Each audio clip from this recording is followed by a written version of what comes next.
En fait, quand tu m'as posé cette question, j'ai plein de moments qui me sont venus en tête, plein d'œuvres. Et puis, c'est difficile de faire un choix, parce que souvent c'est lié à un moment ou à un état d'esprit ou la personne qui nous accompagne, ou, voilà.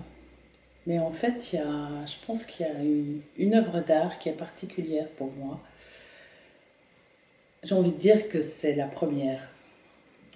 Je viens d'une famille plutôt acculturelle, ou en tout cas où l'art avait peu d'importance, avait peu de place, sauf en vacances ou en voyage. Mais il y avait aussi peu de place pour les voyages et les vacances. C'est arrivé très très tard. Je pense que le premier voyage devait avoir 13-14 ans, 13 ans je pense, on est allé à Paris. Et étonnamment, mes parents qui n'avaient aucun besoin par rapport à l'art, dès le moment où on était en voyage, on devait aller visiter plein de choses. Et on a fait une journée au Louvre. Pas 1 ou 2 heures, une journée. Parce que dès le moment où tu achètes un billet, il faut que ça vaille la peine de l'argent qu'on a mis là-dedans. Et je me souviens d'un profond ennui, d'une journée interminable. En plus, le Louvre, c'est pas une expo où on se dit quand on aura fait toutes les salles, ce sera fini, c'est sans fin. Des centaines de tableaux accrochés les uns sur les autres, cette odeur de parquet ciré. Il y a plus de 40 ans, donc c'était encore assez poussiéreux comme ça. Et puis à un moment donné, il y a une œuvre qui m'a interpellée. C'est un portrait d'homme de Bellini, c'est une toute petite œuvre, avec un ciel derrière.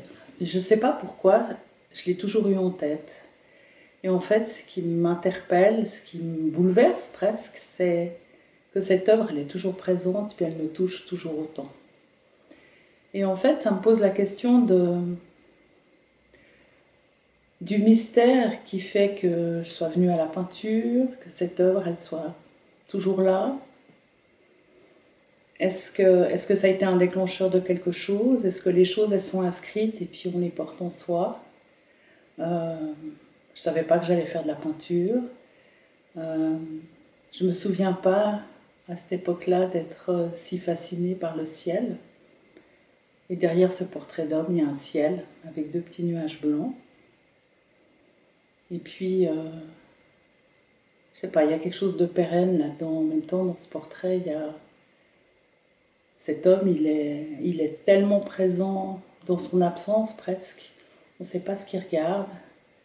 Enfin voilà, je pense que c'est une œuvre qui est très présente pour moi. C'est une carte postale en plus, c'est étonnant. Je sais pas si... Je sais qu'en sortant, il me semble que j'ai reçu cette carte postale, elle était éditée. C'est une carte que j'ai eue longtemps dans mon atelier. Voilà.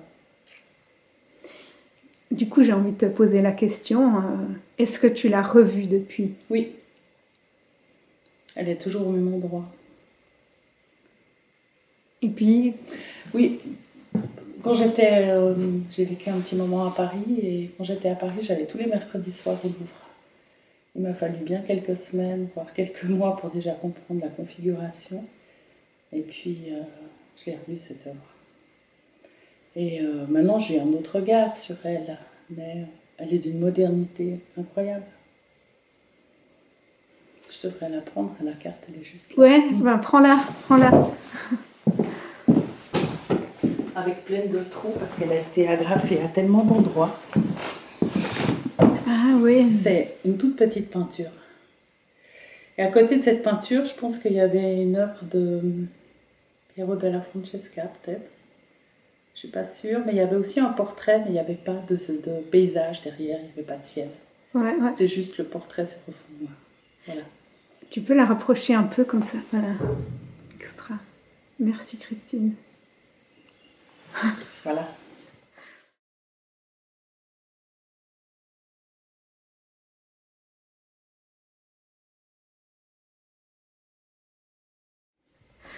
Merci. Ça va, tu veux respirer? Ouais. Mais c'est incroyable, hein, c'est d'une modernité. Je vais quand même montrer non. le contexte. Je passe vite comme ça. Je vais attendre votre approchage. Non mais t'es d'accord que c'est d'une modernité, c'est incroyable. C'est tout petit, hein, c'est comme ça.